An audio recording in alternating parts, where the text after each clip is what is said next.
Hello viewers, আজকে ভাবলাম আপনাদের সঙ্গে কদিন ধরে যে নিউজ চ্যানেল এবং কিছু সোশ্যাল মিডিয়া পোস্টে, টুইটার অ্যাকাউন্টসে কিছু প্রোপাগ্যান্ডা যে দেখতে পাচ্ছি, ভাবলাম সেটা নিয়ে একটা আলোচনা বা আড্ডা দেওয়া যাক।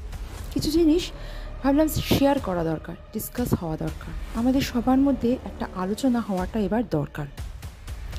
দেখা যাচ্ছে অপারেশন সিন্দুর লঞ্চ হওয়ার পর ইন্ডিয়া বেশ অনেকগুলো স্টেপ নিয়েছিল, যেমন কিছু পাকিস্তানি যারা আমাদের এখানে বহুদিন ধরে রয়েছে তাদেরকে 48 ঘন্টার মধ্যে তাদের দেশে ফিরতে বলা হয়, অ্যাম্বাসিকে ইভাকুয়েট করা হয়, আর আমাদের ড্যামের জল এগুলো আটকে দেওয়া হয়। এরকম কিছু স্ট্রিক্ট স্টেপস নেয় ইন্ডিয়ান গভর্নমেন্ট। সেটার জন্য আমাদের কলকাতাতেও বেশ কিছু বুদ্ধিজীবী, কিছু বিশিষ্ট দলের রাস্তায় মিছিল করতে বেরিয়ে যান যে আমরা পাকিস্তানের জল বন্ধ করে ভীষণ অন্যায় করছি, আমরা পাকিস্তানকে অ্যাটাক করে ভীষণ অন্যায় করছি। সোশ্যাল মিডিয়াতেও প্রচুর বুদ্ধিজীবীরা, স্পেশালি কিছু এনআরআইসরাও খুব সুন্দর করে লিখছেন, আরে আমরা তো পিসের ফরে আছি, ইন্ডিয়া এরকম অ্যাগ্রেশন প্রসেস এগোচ্ছে কেন, এগুলো তো সব হচ্ছে ভোটের প্রোপাগ্যান্ডা। আচ্ছা, 1947 থেকে পাকিস্তান যেটা করেছে আমাদের সঙ্গে, এতগুলো যে আমাদের এগেনস্টে অ্যাগ্রেসিভ প্রসেস চালিয়েছে, সেটার ব্যাপারে বুদ্ধিজীবীরা মনে হয় ভুলে গেছেন, ওনাদের মনে হয় ডিমেনশিয়া হয়ে গেছে সেই বিষয়। আর এই বিষয়ে আমার বেশ গীতার একটা বাণী মনে পড়লো, মহাভারতের একটা সুন্দর একটা ঘটনা মনে পড়লো। হলো কি, যে পাণ্ডব আর কৌরবদের যখন যুদ্ধ অবিসম্ভাবী হবেই, ঠিক সেই সময় পাণ্ডবদের তরফ থেকে সন্ধি করার জন্য শ্রীকৃষ্ণ কৌরবদের রাজসভায় পৌঁছান এবং শ্রীকৃষ্ণ প্রস্তাব দেন যে পাণ্ডবরা 5টা গ্রাম পেলেই কোনো যুদ্ধে জড়াবে না, তারা শান্তি চায় এবং সেই শান্তি প্রস্তাব নিয়ে আমি এসেছি। তোমাদের তো কৌরবদের এত বড় সাম্রাজ্য, তোমরা পুরো আর্যাবর্তই রাখো, 5টা গ্রাম ওদের দিয়ে দাও। এর আগেও ইন্দ্রপ্রস্থ ওরা করেছিল, সেখানেও তোমরা যথেষ্ট ভয়ঙ্কর একটা ঘটনা ঘটিয়েছিলে, আমরা লাক্ষাগৃহের ঘটনাটা জানি।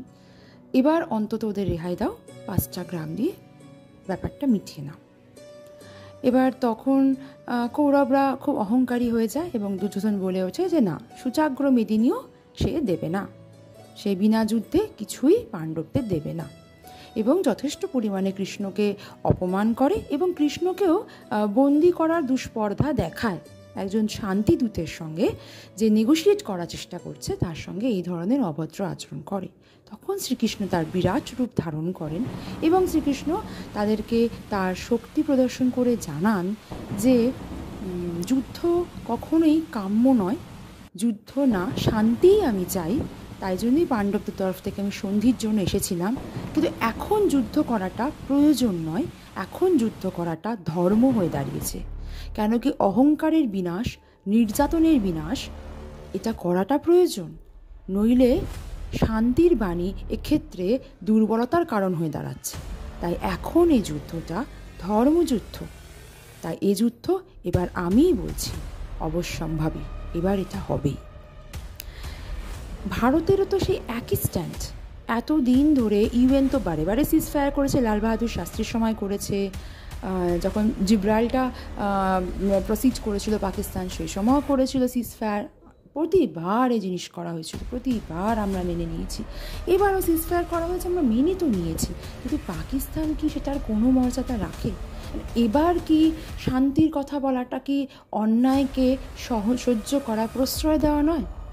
এবার কি যুদ্ধটা ধর্মের সামিল হয়ে দাঁড়াচ্ছে না? এরকম তো বহুবার হয়, এই যে প্রোপাগ্যান্ডাগুলো ছড়ানো হয় সোশ্যাল মিডিয়ায় চায়নার দ্বারা, আমেরিকার দ্বারা, সেটা কি আমরা কবে জেগে উঠবো? আমরা নিজেরা কবে এই জিনিসটা নিয়ে আমরাও সোশ্যাল মিডিয়ায় উজাগর হব? আমরাও আমাদের নিউজ চ্যানেল পত্রিকাগুলো কবে এটা নিয়ে উজাগর হবে? অন্য দেশেও তো কিছু প্রোপাগ্যান্ডা করে, সেগুলোকে এক্সপোজ করতে হবে, আর নিজের দেশের যে পয়েন্ট অফ ভিউ সেটাকেও তো সবার সামনে তুলে ধরতে হবে। সেটা আমরা কবে বুঝবো? আমাদের কাজটা না আমাদেরকেই এবার করতে হবে, অন্যেরা করবে না। এই যে আমেরিকা জাপানে হিরোশিমা নাগাসাকিতে বম্বিং করেছিল, খুব সরি টরি বলে খুব নাটক করেছিল, এটাই আমরা জানি। জাপানের পয়েন্ট অফ ভিউ কিন্তু কোনোদিন আমরা শুনিনি। পার্ল হারবার মুভিটা আমরা দেখেছি, আমরা বিভিন্ন রকম রাশিয়ান ভিলেন্স এবং 007, জেমস বন্ড, সেই সুপার হিরো, আমেরিকার এই প্রোপাগান্ডা মুভিগুলোকে সাপোর্ট করেছি, দেখেছি এবং প্রচুর প্রফিট করিয়েছি। আমরা কখনো প্রশ্ন করিনি, আমরা একটা কলম পর্যন্ত লিখি না, একটা কিছু ব্লগ পর্যন্ত করি না, বলি না যে 1945-এ হিটলার তো মারাই গেছিল, সারেন্ডারই করে ফেলেছিল। মে মাসে জার্মানি তো সারেন্ডার করেছিল। দ্বিতীয় বিশ্বযুদ্ধ তো অলমোস্ট শেষ। তাহলে আগস্টে হিরোশিমা নাগাসাকিতে খুব কি প্রয়োজন ছিল নিউক্লিয়ার অ্যাটমিক বমটা মারার? নিরীহ দুটো শহর এবং ইনোসেন্ট মানুষের জীবন নেওয়াটাকে আমেরিকার খুব প্রয়োজন ছিল? এই প্রশ্নটা কিন্তু বিশ্বজুড়ে কারোর করার সাহস নেই। আমাদের তো করা উচিত। আমাদের সব সময় সোশ্যাল মিডিয়ায় ফরেন যে অথররা, তারা সব সময় আমাদেরকে নিয়ে সমস্ত প্রোপাগান্ডা দেখায়, আমাদের ফল্টগুলো খোঁজে। আমাদের কটা শৌচালয় এখনও তৈরি হয়নি কম, আমরা কোথায় পিছিয়ে রয়েছি, আমরা নাকি সংখ্যালঘুদের অত্যাচার করছি। আচ্ছা, আমাদের দেশে তো একটি ধর্মই সংখ্যালঘু না, শিখ, খ্রিস্টান, জৈন, বুদ্ধিজম সবাই তো সংখ্যালঘু আছে, প্রচুর সংখ্যালঘু আছে। তাদেরকে কি কখনো কেউ জিজ্ঞেস করেছে যে আমরা অত্যাচার করছি কি করছি না? আমরা তাদের বিশিষ্ট আসনে, বিশিষ্ট পদমর্যাদাযুক্ত আসনে আমরা তাদের বসাচ্ছি কিনা? দেশ ধীরে ধীরে নিজেকে প্রোগ্রেস করছে কিনা? সমস্ত ভুল সংশোধন করে যদি কিছু থেকেও থাকে, দেশ অন্যান্য দেশের তুলনায় অনেক বেশি প্রোগ্রেসিভ হয়েছে কিনা? ডেমোক্রেসি যা আমাদের দেশে ভালোভাবে মানা হচ্ছে কিনা? আমেরিকা রেসিস্ট নয়। চীন কি করছে আকসাই চীনে? চীন কী ধরনের কাজ ওদের সংখ্যালঘুদের সঙ্গে করছে, সেটা নিউজটা কি কেউ জানে না? এটা নিয়ে আমাদেরই আলোচনা করাটা দরকার। এই শহরের রাস্তায় বিশিষ্ট পলিটিক্যাল পার্টি, সে বিদ্বজ্জনেরা, বুদ্ধিজীবীরা বিশাল মিছিল করে ফেললেন। বুঝতে পারছি তারা শান্তির বাণী ছড়াতে চেয়েছেন, কিন্তু তারা যখন সরকারে ছিলেন, পাওয়ারে ছিলেন, সেই বিশিষ্ট দলটি, তখন কতগুলো খুন হয়েছিল, তখনও তো নন্দীগ্রাম হয়েছিল, তখনও তো প্রচুর মানুষকে মারা হয়েছিল এবং বহুবার মারা হয়েছিল। নকশালদের সঙ্গে কি ঘটনা ঘটানো হয়েছিল তারা বোধহয় সেটা ভুলে গেছে, তারা কি করেছিল। সবসময় প্রপাগ্যান্ডা দিয়ে তো সব কিছু করা যায় না, না?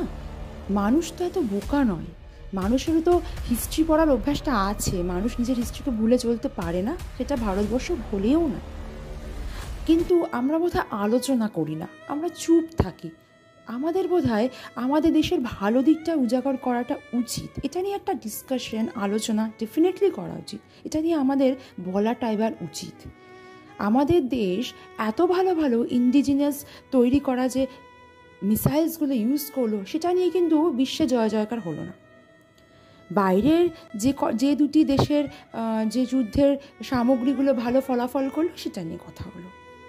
চায়নার মিসাইলসগুলো যে এতটাই ডিস্ট্রাকটিভ ছিল না এবং আমরা যথেষ্ট সেটাকে ডিফেন্স করতে পেরেছি, আমরা সেগুলোকে ধ্বংস করতে পেরেছি, সেটা নিয়ে খুব একটা বড় কথা হলো না। চায়নার অথররা কী করলো, সেটা নিয়ে একটা বেশ প্রোপাগান্ডা নিউজ করে দিল, আর চায়নার শেয়ারটাও বেড়ে গেল।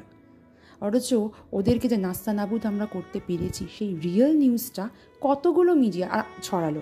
আর আমাদের যে গদি মিডিয়া আছে, তারা মিথ্যে টিআরপি পাওয়ার জন্য ফলস ফেক নিউজ ছড়াচ্ছে। এটা তো প্রয়োজন নেই। ভারত যথেষ্ট শক্তিশালী, ভারত ভীষণ ভালো পারফরমেন্স করেছে। যদি সত্যিকারে যেটা ট্রুথ ছিল, যেটা অরিজিনাল, যেটা ঘটেছে, সেটাই যদি নিউজ মিডিয়া ভালো করে দেখাতো, যে বক্তব্য ভারত দাঁড় করাতে চাইছে, ভারতের যে পয়েন্ট অফ ভিউ, সেটাকে যদি বারে বারে রিপিটেডলি প্রতিষ্ঠিত করতো, টেলিকাস্ট করতো, তাহলে তো ভারতের আসল জয় জয়কারটা পৃথিবী বুঝতো, ভারতের ন্যারেটিভটা সবাই বুঝতো। নিজের ফলস ন্যারেটিভ তো সারা বিশ্ব চাপিয়ে দিত না। আমেরিকা তো চিরকালের শত্রু আমাদের, সেটা কোনোদিন আমরা বুঝি না। আমরা তো আমেরিকান ব্র্যান্ড, আমেরিকায় যাওয়া, এসব নিয়ে তো আমরা ভীষণ মাতামাতি করি, কিন্তু আমেরিকা আমাদের জনগণের সঙ্গে ওইখানে কি করে সেটা বাস্তবতা আমরা অনেকে জানি। আমেরিকা এই ট্যারিফ ওয়ারে সবথেকে বেশি ইন্ডিয়াকে ডাউন করার চেষ্টা করে। আমার প্রিভিয়াস ভিডিওতেও আমি বলেছি যে চায়নাকে কীভাবে ট্যারিফের প্রিভিলেজ দিয়ে দিল অলরেডি। অ্যান্টি ইন্ডিয়ান যে ন্যাশনালসগুলো আছে, সেই ন্যাশনালের হেডসগুলো, যাদের মধ্যে অনেকেই, আমি নাম নিচ্ছি না, বাট অনেকেই টেররিস্ট গ্রুপের একসময় মাথা ছিল আমেরিকা, তাদের নামে বিশাল বিশাল $1 বিলিয়ন পুরস্কার ঘোষণা করেছিল। এখন তারা একটি বিশেষ রাষ্ট্রের মাথা হয়ে বসেছে। এই রকম ধরনের লোকজনকে নিয়ে লাস্ট ডেটেই ভীষণ মিটিং করে প্রশংসা করলো। ইন্ডিয়াকে দমিয়ে রাখার জন্যই তো, ইন্ডিয়াকে এগোতে না দেওয়ার জন্যই তো। নিজেদের সুপার পাওয়ার দেখানোর জন্যই। তো এটা নিয়ে এনআরআইরাও একটু ভাববেন, এটা নিয়ে ভারতবাসীরাও ভাববেন, আর মিডিয়া, বিভিন্ন ইউটিউব চ্যানেলের লোকেরা এটা নিয়ে ভাববেন, এটা নিয়ে প্লিজ ডিসকাস করবেন। নিজের দেশকে, নিজের ইতিহাসকে ছোট করে নিজে কোনো দিন প্রোগ্রেস করা যায় না। এটার জন্যে আমি ভাবলাম আজকে এই আলোচনাটা একটু হোক, আপনাদের সঙ্গে এই কথাগুলো শেয়ার করাটা খুব দরকার ছিল। যদি আমার কথাগুলোর সঙ্গে আপনারা একমত হন, প্লিজ আমার এই ভিডিওটা শেয়ার করবেন। জয় হিন্দ।